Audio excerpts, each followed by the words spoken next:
नमस्ते दोस्तों, कैसे हैं आप सभी। आशा करती हूँ आप लोग स्वस्थ होंगे। तो स्वागत है आपका एक नई कहानी में। तो चलिए शुरू करते हैं। मुंबई की शाम हमेशा की तरह भीड़ भाड़ वाली थी। रत्नलाल जी ऑफिस से थकी हारी लौटी तो देखा घर के ड्राइंग रूम में विशाखा फोन पर किसी से बात करते हुए चिल्ला रही थी। तुम समझते नहीं हो राजीव, मेरे पापा ऐसे नहीं मानेंगे। उसका स्वर गुस्से से भरा हुआ था। जैसे ही उसने पापा को देखा फोन काट दिया। किससे बात कर रही थी बेटा? रत्नलाल जी ने मुस्कुराते हुए पूछा। कॉलेज का प्रोजेक्ट था पापा, उसने नजरें चुराई। रत्नलाल जी जान चुके थे यह झूठ है, पर उन्होंने कुछ नहीं कहा। उन्होंने सिर्फ अपनी टाई ढीली की और सोफे पर बैठ गए। विनीता जी ने पानी का ग्लास लाकर दिया। बोली, आज फिर देर हो गई ऑफिस से। हाँ, वही लोन की फाइलें बंद करनी थी। ऊपर से नए मैनेजर साहब रोज ओवर टाइम कराते हैं। विशाखा तभी बोली, पापा कॉलेज ट्रिप जा रही है गोवा, मुझे जाना है। गोवा? कितने दिनों की? 3 दिन की। बस 5 स्टार होटल में रहना होगा। तो खर्च थोड़ा ज्यादा है। कितना खर्च है?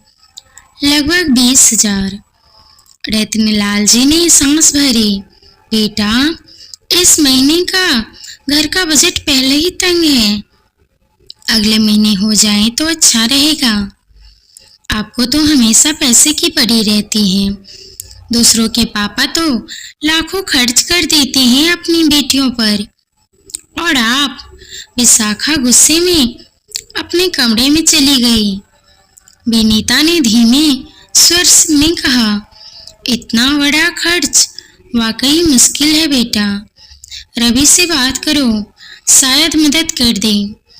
रत्नलाल जी ने हल्की हंसी के साथ कहा, वो अब अपने घर का हो गया है। विनीता अपनी बीवी के साथ अलग रहना चाहता है। हमें अब किसी पर निर्भर नहीं रहना चाहिए। रात गहराने लगी। बाहर बारिश हो रही थी। रत्नलाल जी छत पर जाकर बैठे, अपने पुराने दिनों को याद करते हुए। कभी उन्होंने सोचा था, जब बच्चे बड़े होंगे मैं थोड़ा आराम करूंगा, शायद पत्नी के साथ हरिद्वार घूम आऊं। लेकिन अब हालात उल्टे थे। वो खुद अकेलापन महसूस कर रहे थे और बेटी दूर जा रही थी। उसी रात उन्होंने विशाखा के कमरे की बत्ती जलती देखी। धीरे से झांक कर देखा। वह अपने मोबाइल पर किसी के साथ वीडियो कॉल पर मुस्कुरा रही थी। स्क्रीन पर एक हैंडसम लड़का था। Rajiv, don't worry baby, I will handle everything. बस तुम्हें पापा से पैसे निकलवाने होंगे। राजीव की आवाज मोबाइल से साफ सुनाई रत्नलाल को दे रही थी। रत्नलाल जी का दिल धक से बैठ गया। उन्होंने दरवाजा खटखटाना चाहा, पर खुद को रोक लिया। उनकी आंखें नम हो गई। क्या वाकई मेरी बेटी मुझे सिर्फ पैसों के लिए देखती है? सुबह होते ही विशाखा चहकती हुई नीचे आई। पापा, आप मुझे 25,000 दे दो ना, मैंने अपनी ट्रिप बढ़ा दी है। रत्नलाल जी चुप रहे, फिर बोले, बेटा पहले बताओ ये ट्रिप कौन सी कंपनी ऑर्गेनाइज कर रही है? अरे पापा, आप क्यों इतना पूछताछ करते हैं? सब कॉलेज के बच्चे जा रहे हैं। अच्छा ठीक है, पैसे दे दूंगा, लेकिन पहले एक काम करो, मुझे उस ट्रिप की रसीद दिखा दो। विशाखा झल्ला गई। आपको मुझ पर भरोसा नहीं? रहने दीजिए, मैं खुद देख लूंगी। वह अपने कमरे में चली गई और फोन पर फिर राजीव से बात करने लगी। राजीव ने कहा, तुम्हारे पापा बहुत चालाक है। सुनो, उसके पास एक एफडी है ना, तुम्हारी शादी के लिए वही तुड़वाओ। पर वो कैसे करूं? उनका साइन फर्जी कराना मुश्किल नहीं है, मैं सब सिखा दूंगा। विशाखा हिचकिचाई, पर राजीव की मीठी बातों में बहक गई। उसे नहीं पता था कि ये खेल कितना गहरा है।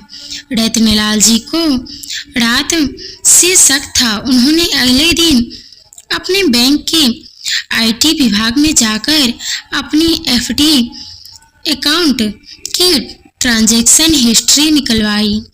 शाम को उन्होंने देखा एफडी से 2 लाख रुपए ट्रांसफर हो चुके थे और ट्रांजैक्शन हुआ था उसी दिन जब विशाखा ने ट्रिप की बात की थी। उनके होश उड़ गए। उन्होंने तुरंत पुलिस को रिपोर्ट नहीं की, बल्कि सबूत अपने पास रख लिया। रात में उन्होंने विनीता को बताया नहीं, बस बोले, विनीता, अगर कभी हमारी बेटी हमसे कुछ छुपाने लगे तो हमें उसके खिलाफ कुछ कदम उठाना चाहिए। विनीता बोली, कभी नहीं, वो हमारी बेटी है। वो चाहे जितनी गलती करे, माँ बाप का दिल उससे नहीं भर सकता। रत्नलाल जी बस बोले, काश वो ये सब समझ पाती। 2 दिन बाद विशाखा ने घोषणा की, पापा, मैं और राजीव शादी करने वाले हैं, कोर्ट मैरिज करेंगे, बस आपके आशीर्वाद चाहिए।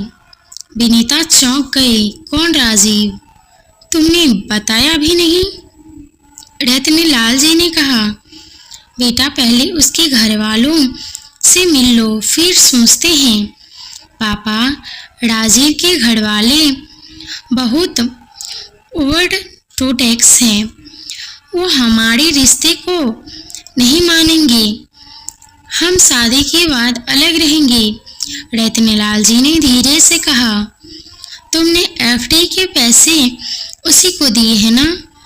विशाखा सन्न रह गई, आपको कैसे पता? बेटा, मैं बैंक में हूँ, हर चीज का रिकॉर्ड होता है।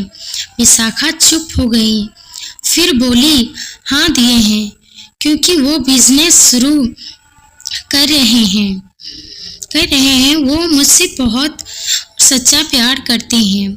रत्नलाल जी ने दर्द से मुस्कुराते हुए कहा, सच्चा प्यार पैसे से शुरू नहीं होता विशाखा। लेकिन विशाखा ने उनकी बात अनसुनी कर दी और घर छोड़कर चली गई। 3 दिन बीत गए, विशाखा का कोई अता पता नहीं था।